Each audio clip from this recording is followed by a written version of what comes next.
তাহলে লিজা আলটিমেট আমাদের বিয়েটা হচ্ছে, তাই তো? আগে হোক। কেন তুমি এভাবে কথা বলছো কেন? কারণ তোমার মা কোনো রকমভাবেই আমাকে মেনে নিতে চাইছেন না। আরে বাবা শোনো শোনো আমার কথা শোনো, মা তো কিছু ভুল বলেনি। তোমার এই শর্ট ড্রেসটা নিয়ে তো প্রবলেমটা হচ্ছে। প্রীতম, আমরা এখনকার দিনে মডার্ন মেয়ে, নিশ্চয়ই মাথা ভর্তি ঘুমটা দিয়ে আমরা থাকবো না। তুমি কিছু ভুল বলনি, আমি মানছি।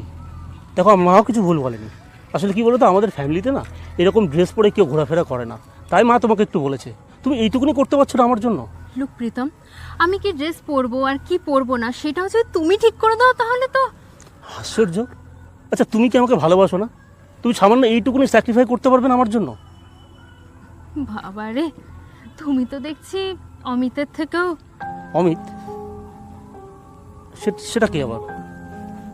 ও আছে আমার এক। অমিত? তুমি তো